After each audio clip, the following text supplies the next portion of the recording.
listeners, and welcome to our pilot episode of LMNOP, the podcast about the best show on television. I am... How I Met Your Community Sign Nope. House. We talked about this. I just want to talk about 6 shows. Well, that's for episode 2.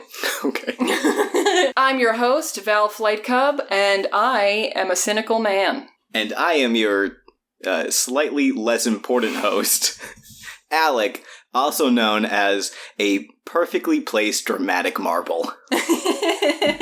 We are partners in crime and in podcasting. I meant to say crime solving. I didn't. I thought you were going to say life, because... Well, yeah. But, you know. But more importantly, we murder together. I mean, solve murders. Don't. We solve murders. Pretend to solve... Let's take that again. I'll cut all that out. We solve crimes. We don't do them. And also we're together. It's a fun fact. Today we are talking about the pilot episode of Elementary. To be clear, not the episode that takes place in a plane with a pilot, but the very first episode. It'd be weird to start in the middle of season 5. Spoilers for that episode. So let's just jump into it. So the episode starts with a cold open of the murder. Very spooky. A very spooky murder. It's like slow motion, and it's like blurry and stuff. I hate those sequences. The beginning of shows. It's every single crime show because it's about the crime. It just makes me feel like a pervert because they're like, "This is what you came for, isn't it?" Like, no, I don't like to see people get murdered. I feel like it's also always the creepiest part of the show because you'll often get like POV of the killer. Right. Right. And you're like, am I the killer? Do I? What? No. Yeah, exactly. And the show obviously is not overly graphic. No, it's not. I mean, there are a couple times, but it's supposed to be sensational when it happens. Yeah, but those some of the beginnings are a little. Whoa. But I think they stopped doing that a lot. Like, a lot of times the beginning will be like they'll find a body while jogging or something, but that's true. It's not always somebody getting murdered. And it's very stylized in this episode. It's like very like slow-mo and stuff. Yeah, and you loved the sound. Oh my god. It was so loud. Because it was supposed to be like creepy or like scary. So it was like, Yeah, I'm terrified. So after the murder, it's a smash cut, or maybe it's the title sequence and then it's the opening to... Joan? It starts with, anyway, we start with Joan Watson. She wakes up. She's all healthy, because she's going on a run. To a Matt and Kim song or something. I've said it before, and I'll say it again. Don't try to endear me to a character by showing them jogging. So it's the most unrealistic thing that happens on television, including sex scenes. I don't jog. I don't suddenly respect a character because they jog. I think it's supposed to just tell you that she's got her life together. Yeah. Good for her. Yeah, good for her. Anyway, so she gets a call, and it's about her latest charge, who is unnamed, but we know because we're watching a show about Sherlock Holmes that it's Sherlock Holmes. and we're pretty sure, we're not positive, but we're pretty sure at this point that Lucy Liu is not Sherlock Holmes. We're pretty sure, but we do think she's important because she's Lucy Liu. And jogging. And also her character is important. Yes, so she gets a call because she's supposed to pick him up from the rehab center, but he has escaped. So she goes to his house instead, and a sexy lady with tattoos leaves the house. And that's redundant, just so you know. Well, not everybody is leaving a house when they leave somewhere. And this woman is getting paid extra. Getting paid as an extra. Because she just walks by. She does not say anything. It's very weird. She doesn't even, look at Joan and, give her a look or something. She just, walks by and Joan's like, I'm looking for Mr. Is it ever established that she's a sex worker? Yes. No. It's not established that she's a sex worker. No. Right. So she's just rude. Yeah. I mean... Not that... I'm not saying all sex workers are rude. Are paid to not talk to anyone else. Yeah. Listen, if you're a sex worker, you only talk to people that pay you. You go to Starbucks and they're like, what would you like to order? And you just give them the finger silently. And they give you a quarter and you're like, I'll have a venti cappuccino, please. So Joan enters the brownstone, which is where Sherlock lives. And it's season 1 because Sherlock's not wearing a shirt. It's very nice. So Joan introduces herself, and Sherlock is just staring at her, and then he says to her, do you believe in love at first sight? I know what you're thinking. The world is a cynical place, and I must be a cynical man thinking a woman like you would fall for a line like that. The thing is, it isn't a line. So please hear me when I say this. I have never loved anyone as I do you right now in this moment. And they're, like, super close together. They're, like, kissing distance. And Watson is like, what's happening? She has that look on her face. What's this feeling? So sudden. And then Sherlock presses play on the TV, and the guy on the TV says the exact line that Sherlock just said. It's like, whoa, this guy is super smart and can memorize things. He's got memory. And also, we didn't mention he's watching 7 TVs at once with different things going on. To be honest, that is not as clear in the pilot. They definitely make a bigger deal out of that in later episodes and kind of show this memory game that he plays. Mm-hmm. But yeah, you just hear like a cacophony. Yeah. When she walks in and he's watching all of them. But so he doesn't really love in first sight at her. He's being kind of rude because he doesn't really care. So this is where she explains she's his sober companion. Mm-hmm. So this is the reason that Sherlock is in New York. This is the reason that Joan is in his life. Is Sherlock is an opioid addict. Did they say that in the pilot? No, they just... But Sherlock Holmes famously addicted to opiates. So he, getting out of rehab, is in New York City, and Joan is there to basically just live with him and like watch him all the time to make sure he's not doing drugs. Addict babysitter, as one of them puts it. It's Sherlock. Joan does not call herself that. You never know.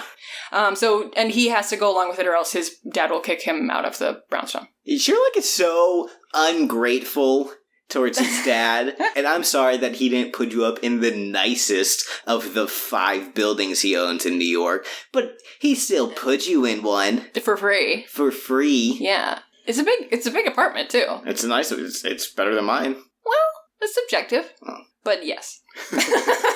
So anyway, Joan is like, Sherlock, why did you escape the rehab facility like... the morning you were supposed to be released. Just a couple hours early, yeah, and he goes, bored. And she's like, because you were bored? And he's like, no, I'm bored right now.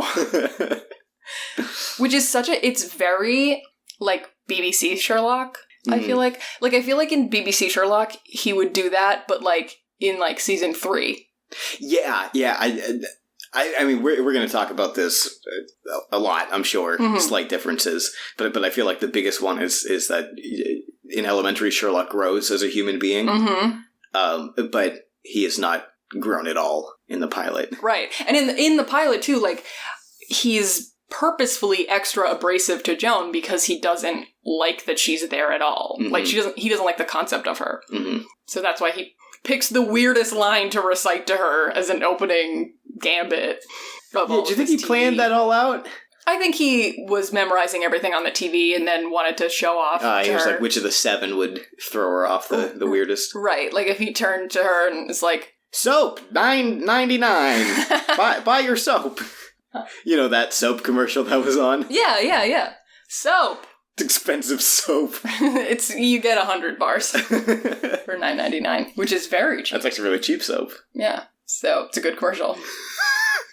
So Joan is like, hey, who is that sex lady? Who is that sexy lady? And Sherlock says, I find sex repellent, but my body needs it, so I indulge it from time to time. Which is like, okay, dude. Incel. What? I don't know. It's literally the opposite of incel. No, it's like, so what happens next? He's incel. He's voluntarily incelibate. That's exactly what I was going for. Yeah, that's why you said it. Yeah. So, Sherlock, they're headed to a crime scene. And this is where Sherlock finally puts a shirt on. And he puts on a t-shirt. And a dress vest. Pilot fashion is so terrible. This is like 2012 that this episode came out too. Like, good thing he was going to a crime scene with police and not fashion police. Am I right? I mean, yeah, you are right. Yeah. Because he'd be arrested, for sure. It's awful. I love it. And so they go, on the way to the crime scene, Joan is like, hey, so what happened in London? Like, your dad told me you bottomed out there. And Sherlock is like, so your dad cheated on your mom, huh? So they get to the crime scene, and this is where we meet Captain Gregson, and Gregson and Sherlock both explain, like, that he consults for the New York Police Department because Gregson met him when he was in England doing something. He was doing something not murder-related. No, but he met Sherlock anyway. Yeah. Murders often happen with other crimes. Yeah. Morbidity, you could say. Hey, you know what I like about the character of Gregson? What? Well, really just the name. It's Greg. Like, Greg Lestrade. Yes. But there's also a Lestrade. There's also a Lestrade, yeah, later on. I like it because it's evocative of it without being it. Yeah. Because he wouldn't be. Because Lestrade is part of Scotland Yard. Right. In the canon. Yeah, and the canon of Elementary is not what if Sherlock Holmes took place in New York. Right. It's what if Sherlock Holmes moved to New York. Right. It's not like taking the story and putting it somewhere else. It's literally like plucking the man. Can you imagine? Hey, I'm Sherlock Holmes. I'm solving crimes here. I love heroin. It's like a cannoli. I don't know what that is, but... Oh yeah, the heroin, notoriously creamy. I don't know what it smells like. Why did I say that? You don't know what it smells like. I don't, but... Probably not cannolis. Probably not cannolis. Spaghetti and murder balls. Mamma mia, it's a spicy murder. So the mechanic of Joan being his silver companion leads to a running bit in the first couple episodes where he introduces her as different things because she says, like, I'll play along. Mm-hmm. Like, you don't have to say that I'm your sober companion. You can... Yeah, our relationship is confidential, so you can introduce me however you like. As your cousin or... Yeah, your companion. So he says, this is my personal valet. What should he have said? This is my dog trainer. No, I don't have a dog, but just in case. This is my wife. She's my wife. How much would she have to follow along with it? Like, he's like, this is my wife, Miss Watson. And she's like, we're in a loveless marriage. Extending on that, this is my nearly mute wife who only communicates in clicks. Right. Because, like, yeah, their relationship is confidential. But I don't think if you asked if you asked a doctor, is this person your patient, they wouldn't have to be like, I can't tell you if they're my patient, but they're my cousin. I don't know what I'm saying. When she's like, yes, I'm his personal valet, she's like, I'll wait outside. And he's like, no, you won't. You have to come in unless you're chicken and you don't want to be my super companion anymore. You want to quit. And she's like, no, I can stomach it. Yeah, and he's just doing that, again, just to be antagonistic. Mm-hmm. Yeah. He's just very, like, teenager-y. Yeah. Yeah. He's literally just trying to push her away because he feels... I mean, she was pushed on him. He had no say in this whatsoever. And more importantly is the person that pushed her onto him is Sherlock's father. Mm-hmm. Who he does not like. Right. Like, I think if Gregson had been like, hey, I know about this, and if you want to continue working with this, I need to make sure that you're going to stay sober, and you need a sober companion. I think Sherlock would kind of be like, fine, I don't want to, but right, fine. Or he'd move to New Jersey, who knows? But I think it's the fact that it's his dad that's like, you have to do this. Right. He's like, I don't want to. I don't like you, Papa. That is how he talks. So they go into the building, they go into the apartment, and they learn about this missing woman, Amy Dampier. They don't know where she is, but there's signs of a struggle. And her husband's name is not Dampier. It's a different thing, which I don't remember, but... It's also not Amy. Right. His last name is not Amy. Hi, I'm Frank, not Amy. Dalto? I'm just thinking of Balto. That's my puppy. Yeah. I'm sure... Can we just call him Dr. Husband? Dr. Husband it is, Great. Yes. Dr. Husband. So, this woman is missing. She's not... Found. She's not found. And the first deduction Sherlock makes is that she's had a bunch of plastic surgery in the last 2 years. Yeah, and that was cool. I like when the deductions that Mr. Holmes makes throughout the series are stuff that people could actually pick up on. Yeah. I also think it's really cool when it's like some obscure thing, like how he knows, what the ash of 500 different cigarettes looks like. Mm-hmm. But the fact that he was like, these pictures are the new ones and these ones are the old ones because of the wear on the wallpaper. Which they show. I thought that was pretty cool.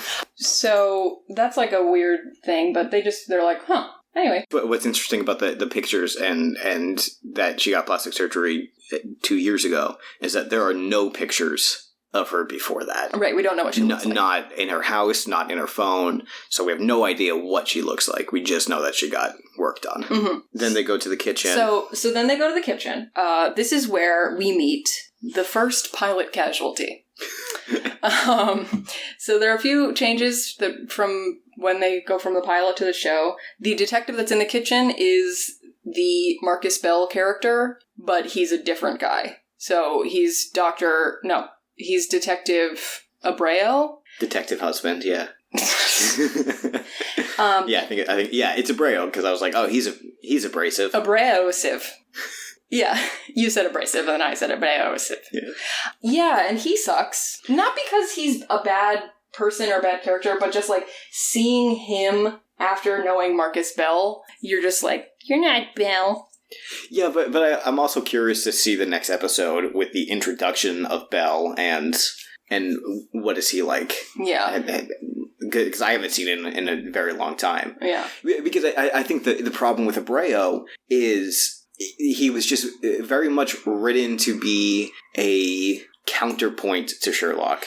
He is not as observant. He doesn't believe in Sherlock, and it's just a very little obstacle for Sherlock to be like, haha, I'm smart. And I like that it changes to Bell and it changes to somebody that has a different kind of dynamic with Sherlock, because everybody else in the world has that abrasive, who's this guy? Yeah, kind of attitude towards Sherlock. Right. And we don't need it from the main cast. Yeah. It's not conducive to, like, a long-term show to have one character be like, how could you possibly know that? That's blah, blah, blah. You're annoying. I don't like you. Like, he calls him Prince Charles at one point. Like, yeah, how dare Sherlock have a British accent? Yeah, I mean, again, I feel like if he had enough time, as much time as Bell, it's very possible that he would have changed his outlook and he would have formed this different relationship. Yeah, but the starting point is different because he's so...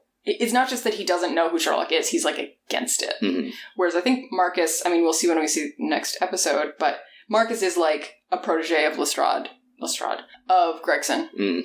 So he's more open to it because Gregson is like, this guy's the real deal. Yeah. And so Marcus is like, okay, he's kind of weird, but...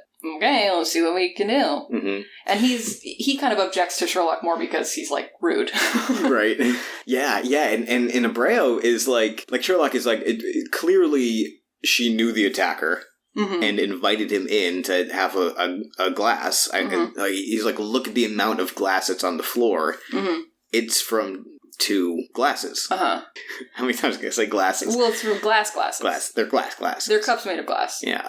That's why they're called glasses. And Abreu was like, yeah, right. If she was attacked by somebody, a stranger, then she wouldn't give him water. Yeah. Someone breaks into my house. That's the first thing I do is offer them water. It's like, we're saying he's saying it's a different thing than that. And then immediately Sherlock goes under the fridge and finds the bottom of the second glass. So he was right and Abreu sucks. I mean, he's whatever. He's a functional The point is, if you're going to be a cop, look under the fridge. Right. And be named after a vegetable. A pepper. I was like, what's an Abreu pepper? Then, this is when we go into the bedroom, and we have his most dramatic deduction of all. He's like, I know where she is. She's been killed. And Abreu's like, there's no body. Sherlock is like, she's in the safe room. And Abreu is like, there's no safe room. We've combed every inch of this place. We've top to bottom searched it. There's no safe place in this place. This isn't a safe space, snowflake. Sherlock is like, there's an incline in the floor, because the safe is so heavy, it would change the floor. Yeah, to prove it, he takes a perfectly placed marble, and sets it down on the floor, and it starts to roll down the floor towards where presumably the safe is. because it's so heavy it warps the floor. And as the marble is rolling, he reaches behind the end table, which is where everyone keeps their secret switch for safes in the wall. And he flicks that switch, and it opens, and just as it does, the marble rolls in. But what stops the marble? Blood. Blood! So, unfortunately, she is dead. She is not a kidnapping victim, she's a murder victim. So there we have it. There's our killee was the only word I could think of.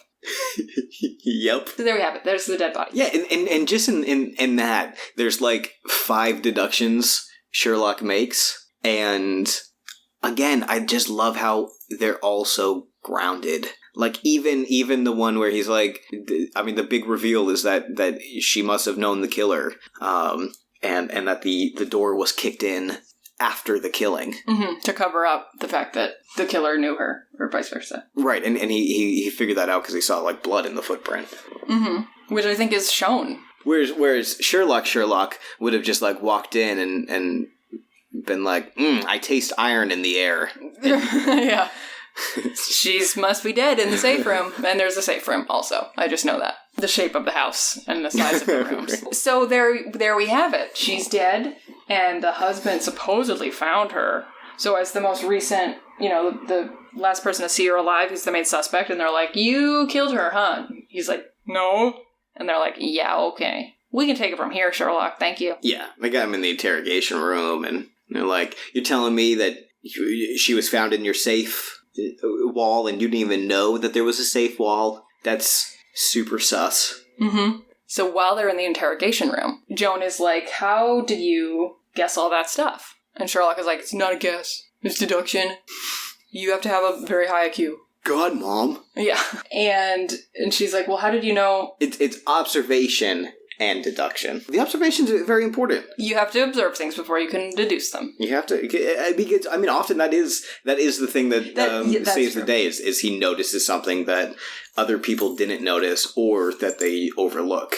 That's true. And then she's like, so how did you know that my dad cheated on my mom? Because you think, maybe he looked at the body language in the picture of the contact of her phone of the mom and dad, and he's like, Google. I Googled it. Some things aren't deducible, which I like because it's just like, I'm a human person. Yeah. I'm not like a machine. Right. I'm not a supercomputer. Yeah. I just study a lot. I do research. Yeah. Yeah. Elementary Sherlock does research and learns things and practices and hones his skills. Yeah. So this is where he's not a doctor. Detective Abreu comes in and he's like, okay, we got our guy. The episode is only going to be 16 minutes long today. We found the killer.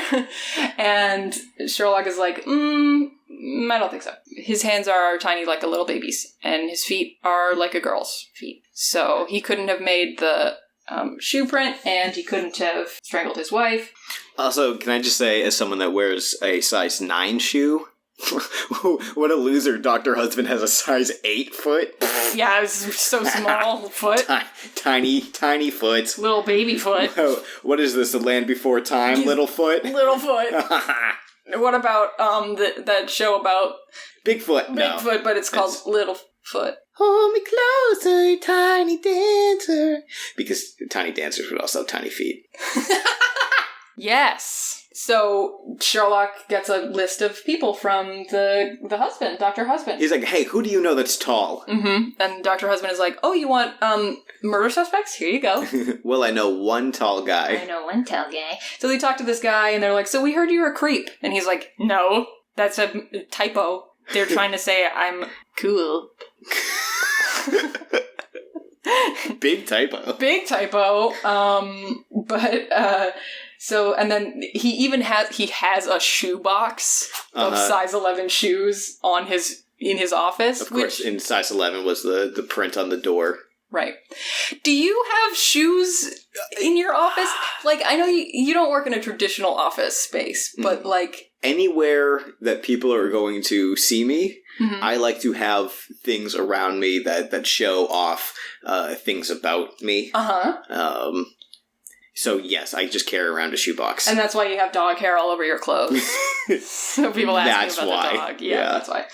I've seen people with shoes in their office before that they change into their jogging shoes, or they wear sneakers to work and then they change into, but they don't have the brand new from the store shoebox with the does this guy get boxes of shoes delivered to his office? Was it not enough for them to be he's tall enough for his shoe to be size 11? Yeah. So, but whatever.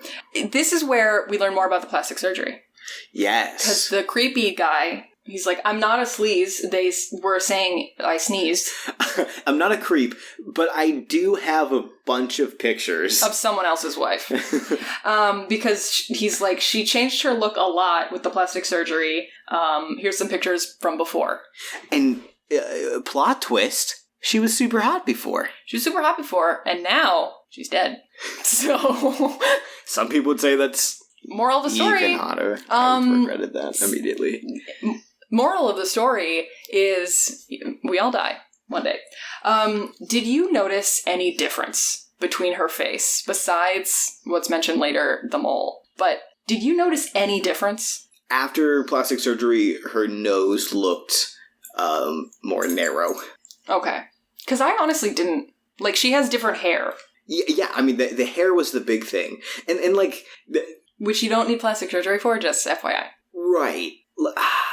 I mean, I guess we'll talk more about the reasoning for the plastic surgery later, but yeah, it didn't really feel like there were a bunch of huge differences. Yeah, that whole thing could have just been, her hair was so beautiful, natural, it wasn't going gray, why did she dye it? Yeah. Something like that. It didn't have to be her whole face changed.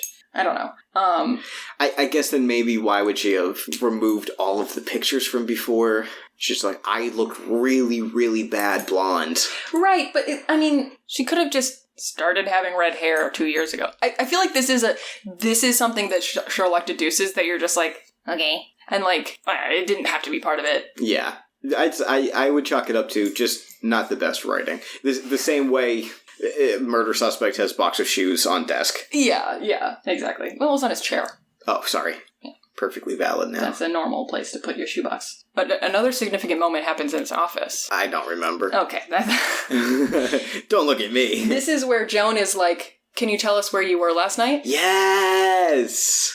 And what does Sherlock do? Knowing look. I think that's interesting. So maybe Joan likes detective work a little bit.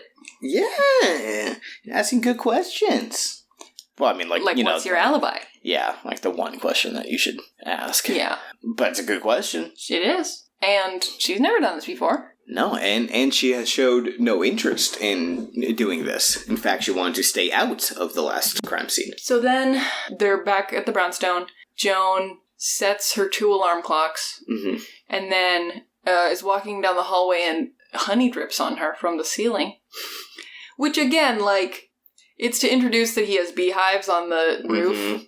She could just wonder why he's on the roof and go up there. Yeah. But I guess it's an interesting visual to see the honey dripping. Right. And I like when she's hey, honey was coming from the ceiling, he's just yeah, that happens. Yeah. And she says that as she's looking at his giant stack of beehive. Do you think maybe you solved it, Joan? You think maybe that's why?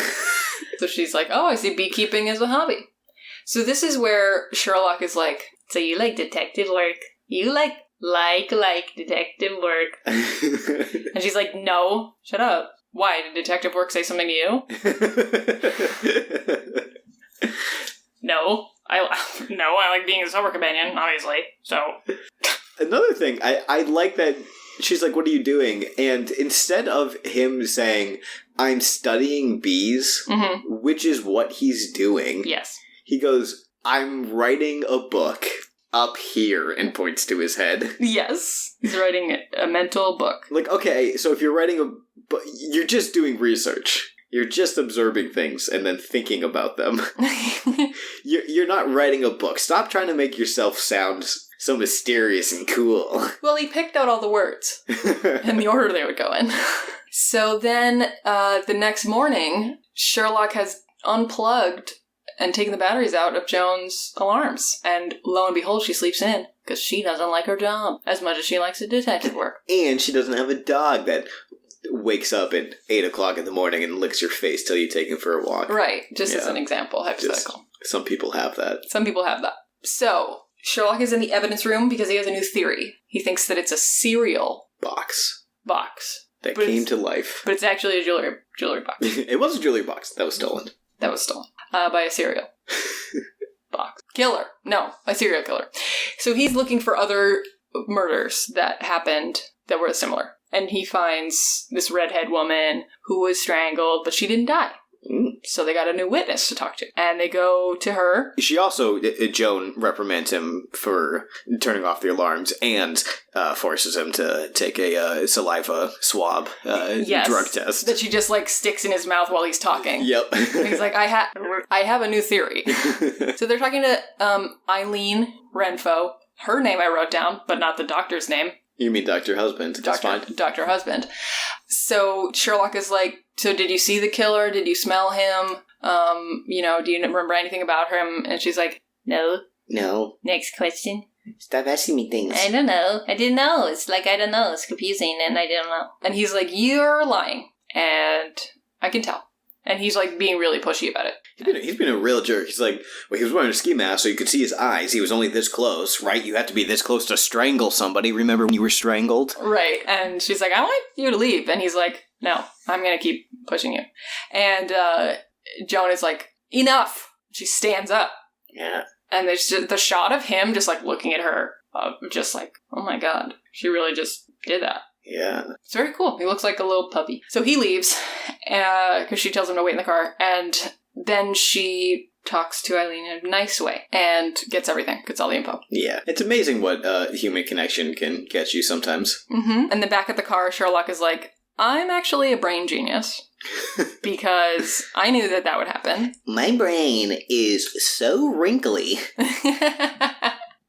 I have an old man brain because it's covered in wrinkles. Call me Einstein brain. Call me, who's a wrinkly person? Call me Larry King. Call me Six Flags guy brain. So he's like, I knew that would happen. And she's like, yeah, right. But they have a suspect. So now they know who strangled Eileen Renfro. And Sherlock calls Captain Gregson to be like, we know who did it. It's this guy. And he's like, shrimp. Hey, shrimp arresting. Fun fact about that guy. He's dead in front of me right now. Right. So he's dead from a gun wound. A gunshot wound to the head, and he's got a gun in his hand, so it's like, oh, looks like he died by suicide. So they go to his house, and they look at stuff, and they see his pantry that's got some soup, some beans, some rice, some pasta, probably. Looked like a jar of mayonnaise was in there. Yeah. But that's not a good place to put mayonnaise. I think you can, as long as it's not opened. Okay. It's fine to store. Once you open it, though, put it in the fridge. Welcome back, Refrigeration Nation. It's your hosts, Val and Alec, as we talk about berries. Can you leave them on the counter? Stay tuned. Anyway, yes, I think that's true, though. Because I always think of where they are in the store when I buy stuff. You know? Yeah, condiments are in the grocery aisle. They're on a shelf. They're not frozen. Or not refrigerated. They're not refrigerated. They're not pre-refrigerated. Or they are pre-refrigerated. They're on the shelf.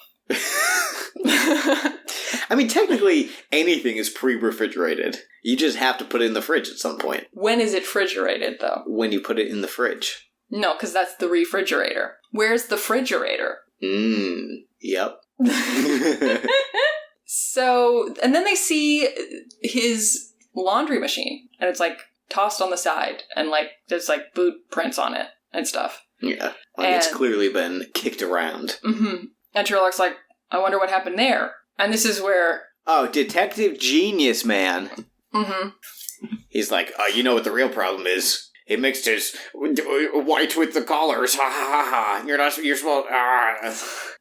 He does that classic cop thing of, I don't know, he's just crazy, so... Yeah. Who knows why he did it? We don't need an explanation. Which is very unsatisfactory in TV shows with Sherlock Holmes, because you're like, but there has to be a reason.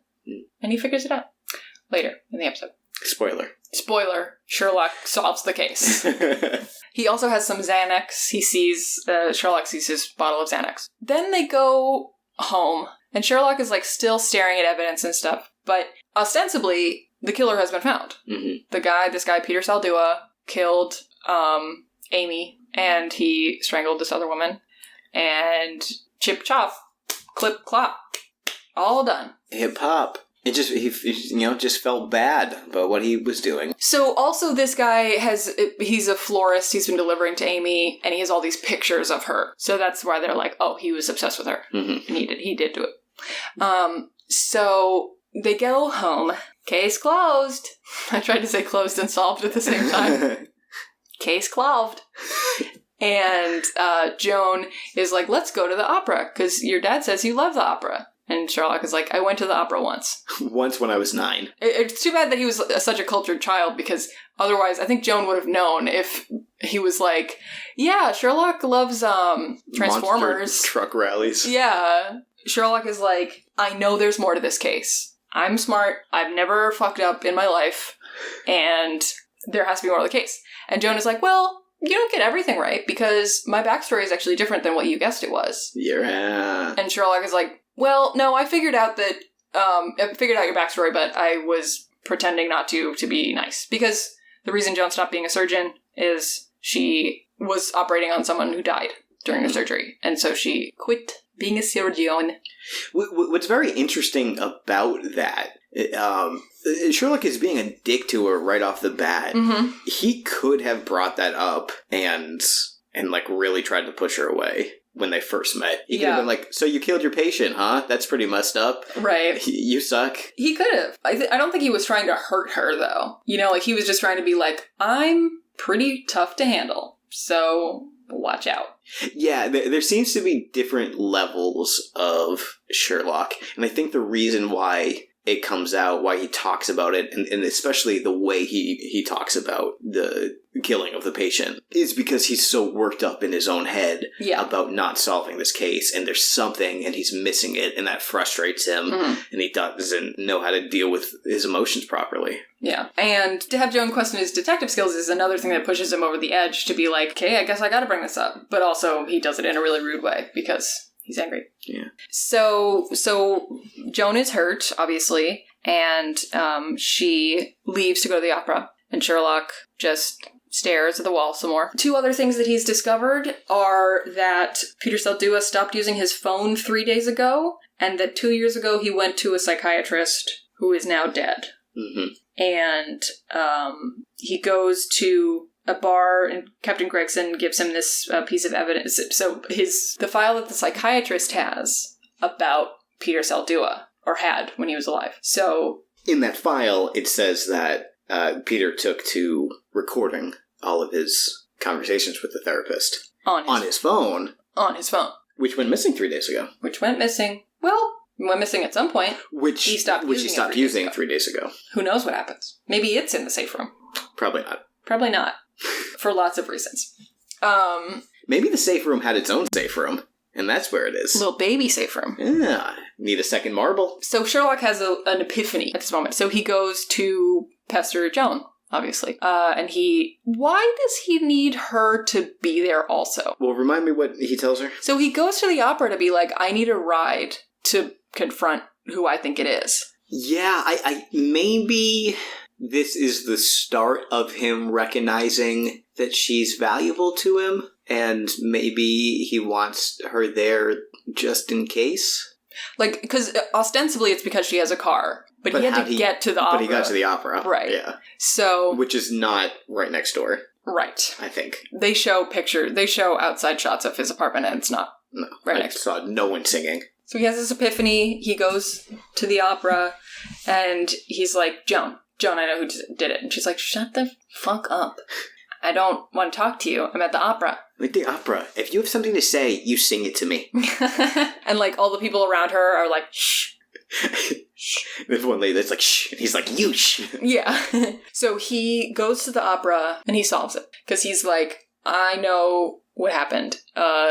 He asks her what Xanax looks like. And she says it's white, ovular. And he calls the detective to be like, what are the pills that guy had in his Xanax? It's pink and round, right? And the guy's like, yeah, why? And Sherlock's like, click. I don't have to talk to you. I don't want to talk to you anymore. And he did, when he picked up, he was like, make it quick, because I'm about to leave. So Sherlock did do that. Nice guy, Sherlock. Right. And Sherlock is like, we have to get to the hospital. So they go to the hospital. They happen to get there the same time that Dr. Husband is getting there, which I didn't think about, but is very coincidental. Unless they've been waiting there for a while. Yeah, but there was also a shoebox right there on the chair. So sometimes things happen. Sometimes television just needs to happen. Yeah. So they confront Dr. Husband, and they're like, well, they don't both say this, just Sherlock says it, and Watson is watching him. But he's like, you had Peter Saldua as your patient. He told you he was having these problems with violence and redheaded women. So you changed your wife to be more like his type, and you gave him steroids in a Xanax bottle. So he was getting enraged. He was getting hulkified without even knowing it. And Dr. Husband is like, hypothetically, would you rather have to honor a prenup or a will? Yeah. Hypothetically. This was a weird writing choice, because basically what he said in a very elongated manner was, you can either have lots of money or no money, and which is smarter? And I'm a doctor, so I'm smart. Well, it's lots of money and a dead wife, or not a lot of money and an ex-wife who's alive. Mm-hmm. Fun fact, TV shows always act like prenups are like super solid and like airtight, but apparently it's like one of the first things you can get thrown out in divorce court. Because, I mean, if you think about it, it's like something that it's a contract you make before you know what the conditions are going to be. Like if you make a prenup and then you are married for 20 years, you're making that, at one age. Yeah. Like, I get 50% of your assets. Like, sure, I can say that now because you have $12, but... What, isn't the prenup opposite? Isn't the prenup, hey, let's leave. If we get divorced, we leave with what we had? You get none of mine, I get none of yours. It's whatever you want it to be. It's whatever agreement you make. Prenup is just prenuptial agreement. Yes. Nuptial being married time. Yes. Married time. Married time law. Married time law. Oh my god. It's true. So Sherlock is like, nah, fuck, he definitely did it. And he's like, Joan, I need your car keys. And Joan's like, why? Like, gimme. Gimme. I need them. And he takes Joan's car and smashes it into Dr. Husband's car. Which is great, except Dr. Husband's car also smashes into the car next to Dr. Husband's car, and I feel bad for that guy. Yeah. Also, I guess he didn't just have a cricket bat on him. No, he didn't, because he was in Joan's car. But just smash a few windows. Yeah. Well, the whole point of this moment is that he's not thinking about it. Right. He's completely irrational. Yeah, irrational. No. So yeah, he goes to jail for that. Sherlock does. But just one of those, overnight... Yeah. Slap on the wrist. Go in your crate. Yeah. Kind of. Sherlock, jail.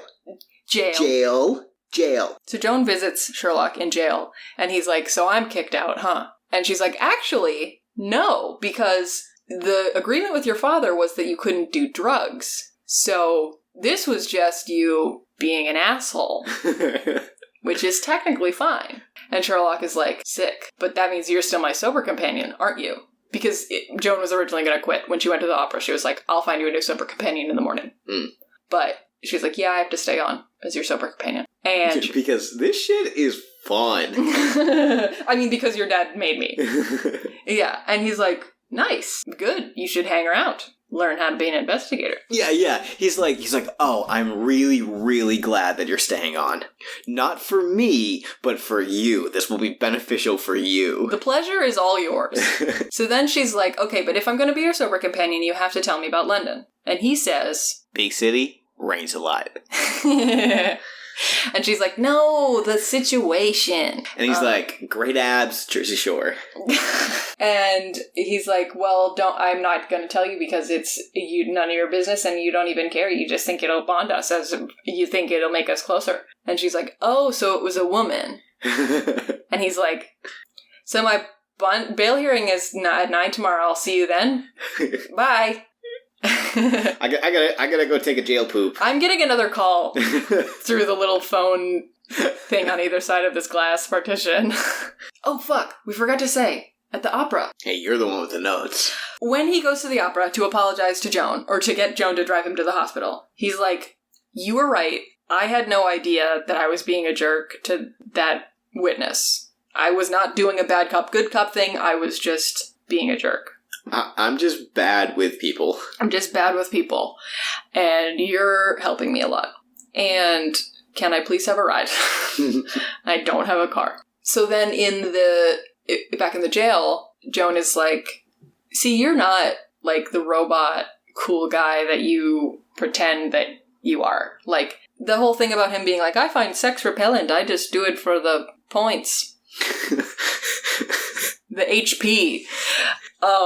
She's like, you don't... I do it for the pee-pee. PowerPoints. PPP. PowerPoint presentation. PPPP. Piss PowerPoint presentation. Not a good one. PPPP. Piss poor PowerPoint presentation. Penis. So Joan reads him to filth. She's like, you love to be human. You are human. And you are not a robot. You are not BBC Sherlock. You can make connections you're just afraid to. Which, wonder why that is. Wonder why. Wonder what could have happened in his past. Why can't he make connections? I hope someday we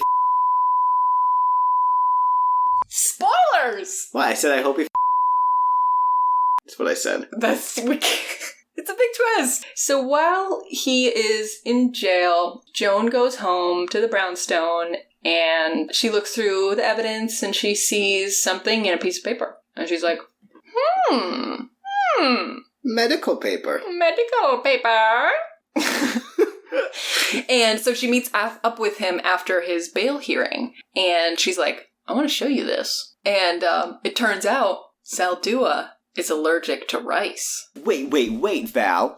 Yeah. He's allergic to rice? Uh-huh. But when we saw his pantry earlier, we saw soup and beans and rice. And mayonnaise. Which is unrelated. Yeah, he had a big old bag of rice in his pantry. Big old bag.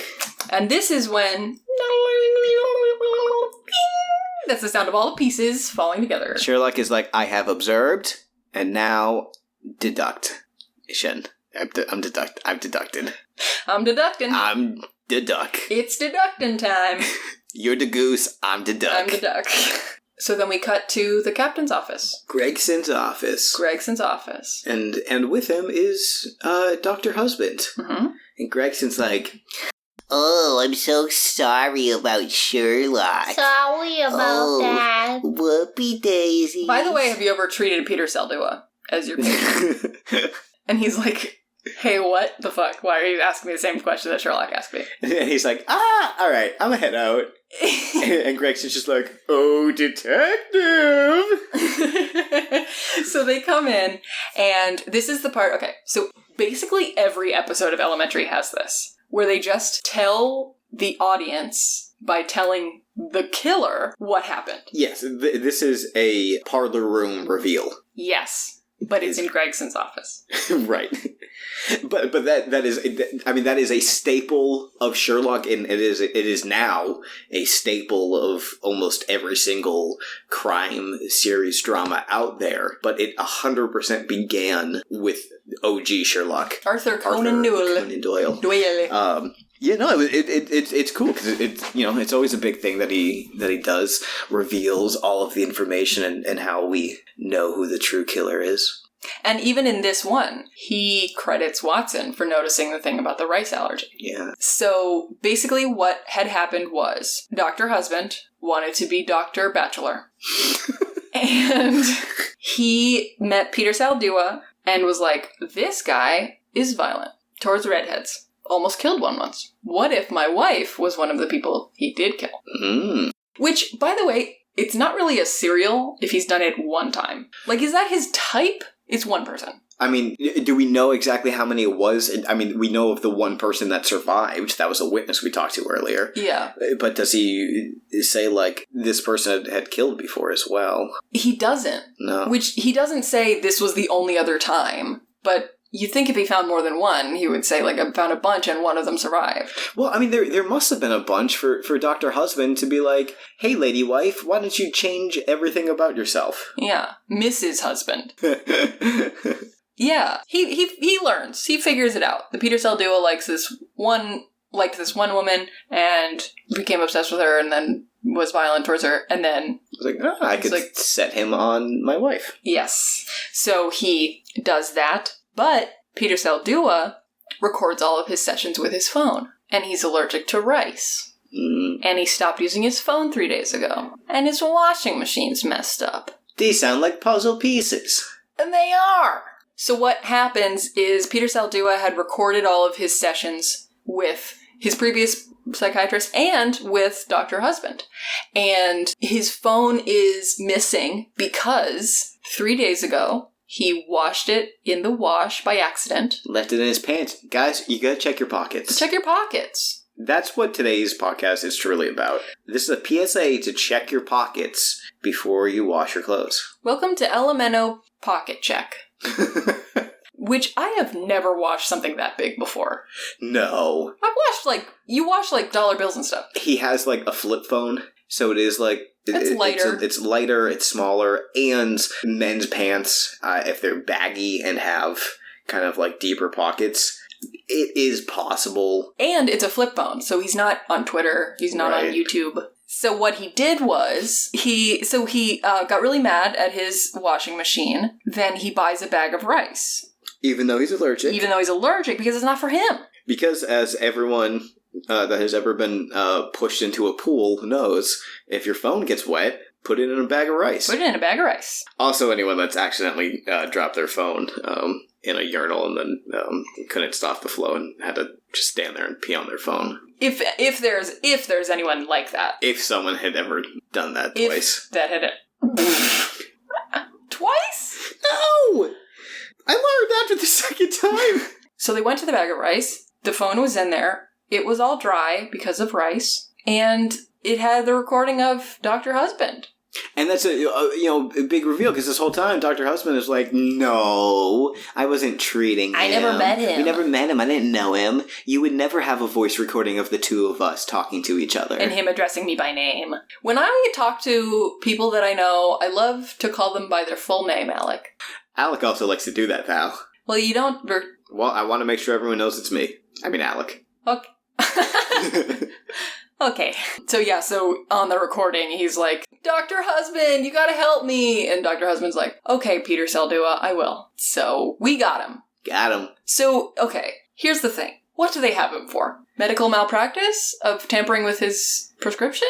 I mean, I don't know all the legal terms, but it's essentially, it would probably be the same as hiring a hitman. I mean, because it wasn't just like he messed with his meds. He did a lot of stuff to get him to kill his wife. Right. He had to mess with the stuff. He had to convince his wife to get the plastic surgery. He ordered flowers. So I think that would probably be the big thing, is that you messed with his meds and then ordered flowers once a week to have this guy meet your wife. Mm-hmm. That's very clear motive. But it's not conspiracy to commit murder. It's not... Well, so anyway, they got the guy. So then that's the end of the crime solving. But Elementary, it's not just about the crime solving. It's about the people solving the crime. Because we go back to the brownstone. And Joan is like, you have to watch baseball with me because you wrecked my car. And Charlotte is like, this sucks. I hate it. And she's like, shut up. Just because you don't understand something doesn't mean it's bad. Right. And he's like, I do understand it, and here's what's about to happen. So this is a parlor trick. All of the rest of the stuff that he does is deduction. It's not guessing. He literally says, it's not guessing. Mm. This is guessing.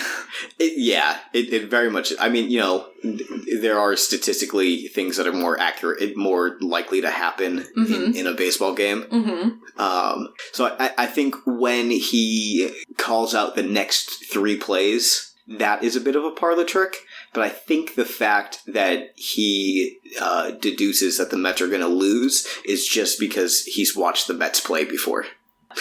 Go Mets. We love the Mets. But yeah, so he's like, pop up to center, double... Intentional walk, and then a double play to end the game. Yeah.